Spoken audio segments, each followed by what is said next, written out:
Bonjour à tous, ravi de vous retrouver bien sûr pour cette nouvelle vidéo consacrée aujourd'hui à un accessoire qui n'en est pas un. Il s'agit du PowerMore 250. Alors derrière ce nom un petit peu barbare se cache une batterie additionnelle, un extender en anglais, qui permet d'ajouter 250 Wh à la batterie cadre de votre vélo. En l'occurrence ici il s'agit du Superior IXF 9.7 qui a 400 Wh dans son cadre et donc là avec 250 en plus on arrive à 650. Alors comme moi, vous avez été nombreux à vous poser la question, mais est-ce que je vais avoir des répercussions sur la conduite? Est-ce que les 1,5 kg, très exactement, c'est le poids annoncé par Bosch et c'est exactement le poids que j'ai pu mesurer avec le petit câble, eh bien est-ce que ces 1,5 kg vont gréver un petit peu la conduite de ce vélo IXF 9.7 Superior qui est assez léger quand même, il faut le dire, un petit peu moins de 19 kg. Est-ce que c'est 1,5 kg supplémentaire vaut se sentir à la conduite? Ça, c'est la première question à laquelle je vais répondre assez rapidement dans ce test, mais ce n'est pas la seule, puisqu'il y a aussi, bien sûr, quelle autonomie supplémentaire ça va m'apporter, à la fois dans un mode économique, si je règle le vélo sur l'assistance la plus basse possible, mais aussi, bien sûr, parce que de temps en temps, on a envie de s'amuser, de se faire plaisir, voire d'aller aussi vite que les copains qui ont une grosse batterie et un gros moteur. Eh bien, dans le mode turbo, est-ce que là aussi je vais pouvoir avoir une autonomie préservée, augmentée et de quelle façon? Bref, plein de questions qu'on va voir ensemble tout de suite dans ce test. Alors je reviens très vite sur l'installation parce que là franchement il n'y a pas grand chose à dire, c'est vraiment très facile. Il suffit d'enlever les deux vis qui sont au niveau du cadre diagonal qui supporte la batterie d'origine du vélo et le remplacer tout simplement par ce support. Et là, une fois que vous avez fait ça, eh bien vous avez un guide à la fois sur la batterie additionnelle, le PowerMore, mais aussi, et ça c'est assez malin, puisque Bosch a créé un porte-bidon qui vient prendre la place de la batterie additionnelle lorsqu'on ne l'utilise pas, ce qui permet d'avoir un bidon et un grand bidon que l'on peut ajouter ainsi sur son vélo sans avoir le camelback traditionnel dans son sac à dos. Alors dans les détails qui sont quand même importants, on a un petit câble, bien sûr, qui est fourni d'origine avec le PowerMore 250 et qui est très très bien fixé, à tel point que parfois c'est un peu difficile de l'enlever, mais je préfère vraiment cela, et qui permet ainsi de solidariser la batterie supplémentaire additionnelle avec le vélo. Ce petit câble a exactement la bonne dimension, prend vraiment, comme vous le voyez sur les images, une forme qui permet d'être vraiment bien intégré au câble, même si on aurait pu éventuellement espérer une fixation du dit câble sur le cadre. Sincèrement, j'ai fait quand même beaucoup de kilomètres avec et j'ai jamais eu le moindre souci. Alors comme bien souvent, lorsqu'on installe une nouvelle batterie supplémentaire comme ça, il y a une mise à jour à faire. L'affichage au niveau du vélo est en colère, c'est tout rouge, mais on va très vite pouvoir modifier tout ça, vous allez voir, grâce à l'application de Bosch. Vous voyez que la mise à jour se fait vraiment rapidement, voilà, 100%. Voyons voir un petit peu plus loin ce qui se passe. Étape suivante. Voilà, d'ailleurs, le vélo s'est arrêté. On rallume le vélo pour vérifier si la mise à jour a bien été prise en compte. Voilà. Et de nouveau, sur l'application, j'ai 99% de charge, donc prêt à rouler. La mise à jour a été réussie.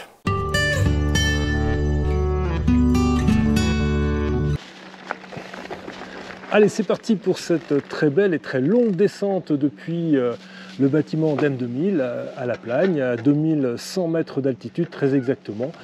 Et on va descendre jusqu'à Sango, Mako, donc tout en bas dans la vallée, hein, autour de 700 mètres d'altitude. Donc vous voyez que ça fait un gros dénivelé et bien sûr il va falloir remonter. Et je vais essayer de remonter avec un maximum de moteur pour tester cette batterie additionnelle. Et on va voir un petit peu ce qu'elle a dans le ventre. Si une montée très longue, on va avoir 1300-1400 mètres de D+. Et on va voir si cette batterie est capable. De tenir le choc d'une montée longue et exigeante, comme j'ai pu le faire avec mes précédents vélos. Allez, go! Alors déjà, dans ces petits lacets, je ne sens pas vraiment cette différence de poids. Il y a environ 1,6 kg supplémentaire, 1,5 kg de batterie plus le support. C'est presque négligeable. Franchement, Je l'ai senti tout à l'heure lorsque j'ai dû porter le vélo pour descendre de l'appartement, mais là en roulage, sincèrement, même dans ces petites épingles, c'est totalement négligeable. Alors un petit essai en bike park m'a permis également de constater que ce petit poids additionnel d'1,5 kg était vraiment assez négligeable. Il n'y a pas cette sensation de lourdeur dans le virage. Bon ben voilà, je suis au point bas de ma rando, à 677 mètres d'altitude. J'ai très exactement 94% de batterie restante. Et je vais attaquer cette montée d'environ 1400 mètres de D+, sur du 8% de moyenne, donc une montée exigeante. Je vais mettre le moteur à fond, 330 mètres de D+, première barrette éteinte. Alors la deuxième barrette s'est éteinte à 756 mètres de D+, très exactement. Et on continue. Moitié de troisième barrette à 995 de D+. Température 20 degrés, vent nul. Je suis toujours entre 135 et 140 de pulse et autour de 1300 mètres de dénivelé à l'heure. C'est assez régulier. Troisième barrette vient de s'éteindre à 1220 de D+. Je suis à 1808 mètres d'altitude.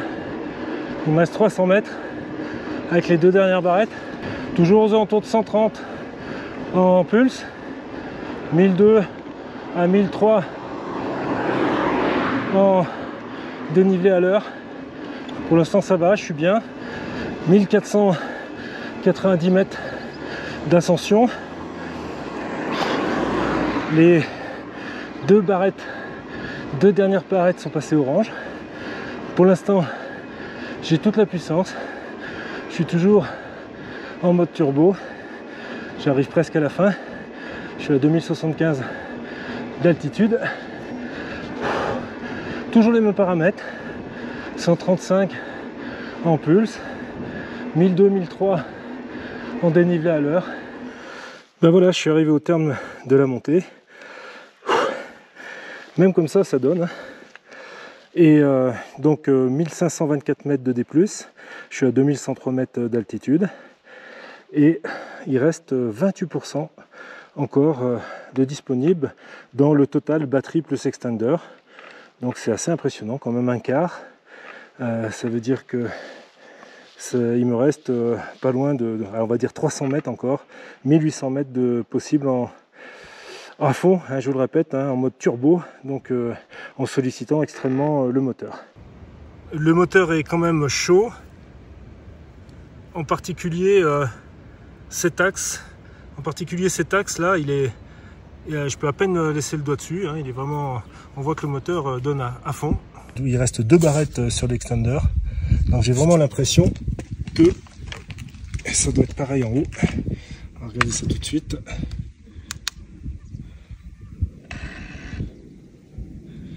Ouais, a priori, je pense que ça décharge en combinant l'extender avec la batterie cadre et non pas d'abord l'extender et ensuite la batterie cadre, ce qui serait plus pratique.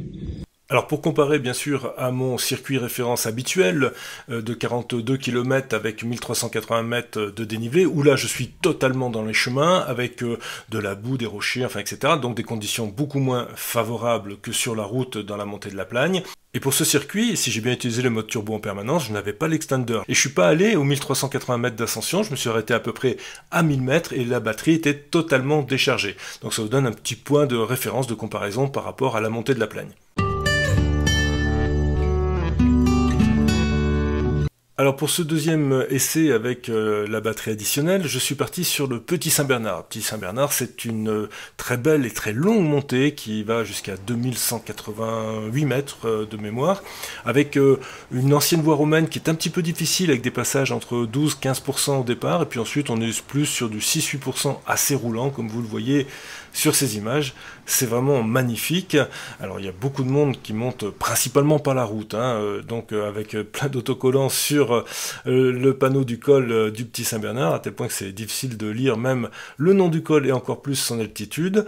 Et donc en arrivant là-haut, j'avais réalisé 1409 mètres d'altitude, les 1678 que vous voyez sur Strava, il y avait aussi d'autres petites ascensions lorsque je suis revenu à mon point de départ, et il me restait 58% de batterie, alors de batterie totale, hein, avec la batterie cadre et la batterie additionnelle. Donc vous voyez que ça laisse quand même vraiment beaucoup de marge et d'énormes possibilités lorsqu'on choisit un mode intermédiaire qui est quand même très agréable, qui fournit une belle assistance. On a vraiment une autonomie qui est fortement prolongée. Alors pour ce troisième essai avec l'Extender, j'ai donc choisi le mode intermédiaire supérieur, donc le mode sport, qui présente vraiment une assistance vraiment importante déjà, et je suis dans un cadre somptueux, comme toujours, avec la petite station de Super Bagnères, avec un point de vue vraiment incroyable, c'était vraiment magnifique, avec une très belle descente dans un premier temps, et puis la remontée. Alors la remontée s'est faite d'abord sans l'Extender. J'ai voulu voir un petit peu si je pouvais rajouter l'Extender en cours de route et voir un petit peu s'il était plug and play et si ça fonctionnait bien, s'il y avait bien la prise en charge en cours de roulage de la batterie additionnelle. Voilà, les deux dernières barrettes viennent de s'allumer en orange à 880 mètres de D+. Je suis monté sur le mode 3, le mode sport, 3 sur 4 en violet, donc vraiment avec je dirais une facilité déconcertante pour une pente aussi marquée. Et je vais mettre l'Extender maintenant, après avoir donc passé toute la capacité de la batterie, ou presque la batterie cadre, et on va voir si le contrôleur du vélo le prend bien en compte. Voilà, je viens de rajouter l'Extender, donc c'est formidable, il a bien été pris en compte. Vous voyez que je suis passé de 2 barrettes orange à 3 barrettes bleu-vert, et donc j'ai la capacité de 250 Wh qui viennent se rajouter à ma batterie cadre, qui, je vous le rappelle, au départ était à 400 Wh. C'est quand même un très bon point que cet Extender soit plug and play, puisse être rajouté à chaud en cours de route. Ça permet vraiment, si vous êtes dans une balade, de partir avec l'Extender dans le sac à dos, pas être sûr de l'utiliser, et puis ensuite de le rajouter si vous en avez besoin.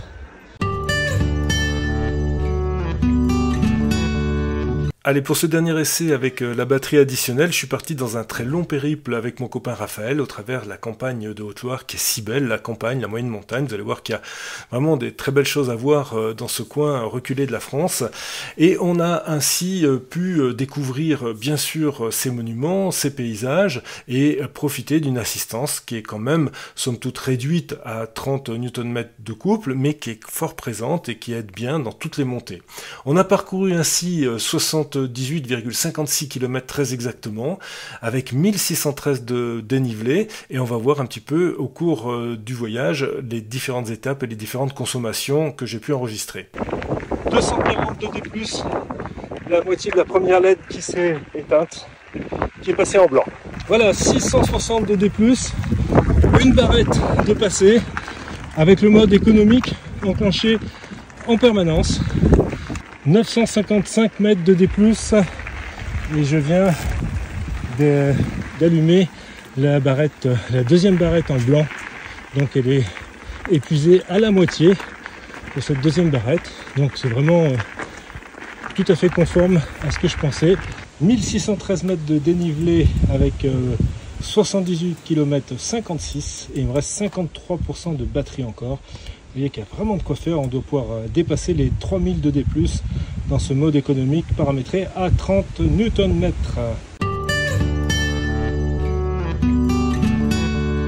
Alors en conclusion, ce PowerMore 250 est une totale réussite. Il est d'abord bien intégré, on le voit à peine quand il est noir sur ce cadre noir, donc c'est plutôt sympa. Il est assez léger, c'est même le plus léger de la catégorie, puissant, 250 Wh, je vous le répète. Vous avez vu que les autonomies espérées sont quand même nettement supérieures à la batterie 4 d'origine, c'est ce qu'on lui demande. Et comme son poids léger et sa fixation est vraiment parfaite, eh bien on ne le ressent pratiquement pas à la conduite. Bilan, c'est une réussite totale. Alors que peut-on le reprocher à ce PowerMore 250? Eh bien pas grand chose en fait, si ce n'est peut-être un mode de consommation qui pourrait être un peu différent. Là en l'occurrence les deux batteries se vident simultanément. Alors c'est très sympa parce que du coup les indications de consommation sur les LED du cadre sont exactes. Donc quand vous avez la moitié des LED qui sont passées, vous avez la moitié des deux batteries qui sont consommées. Donc c'est plutôt quelque chose de rassurant.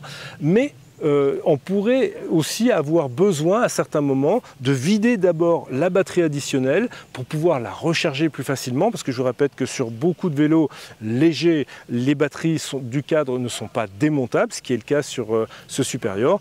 Donc ça aurait été assez sympa de pouvoir simplement vider d'abord la batterie additionnelle pour ensuite entamer la batterie cadre, et auquel cas on pourrait recharger la batterie additionnelle avant même que la batterie cadre ne soit entamée. Bon, ça pourrait être une option de consommation, ça serait assez sympa, peut-être que c'est possible de le créer en soft, je ne sais pas, mais en tout cas c'est le seul point que je pourrais espérer d'amélioration sur cet ensemble qui au demeurant est vraiment, je vous le répète, totalement fonctionnel, très intéressant. Et puis en termes de prix, il est dans les prix du marché, un petit peu moins de 500 € comme ce qui se fait chez les autres marques. Voilà les amis, j'espère que cette petite information sur ce range extender, cette batterie additionnelle, vous apportera les informations que vous souhaitiez. Il est vrai que ces VTT légers sont vraiment des vélos très agréables à utiliser, de par leur poids bien sûr, mais ils ont souvent des batteries comprises entre 300 et 400 Wh, ce qui peut être un petit peu juste en cas vraiment de parcours long ou de petites gourmandises au niveau des modes d'utilisation, si on a envie de se faire un peu plaisir, d'aller un petit peu plus vite que les copains et de passer en mode turbo un peu plus souvent que nécessaire. Sur ce, je vous dis à très vite, bien sûr, pour de nouvelles aventures. Il va y en avoir encore pas mal dans cet été. Et puis, que ce soit dans le monde du vélo, de la photo, des drones, des caméras d'action, bref, tout ça arrive sur la chaîne. Je compte sur vous. À très vite. Ciao.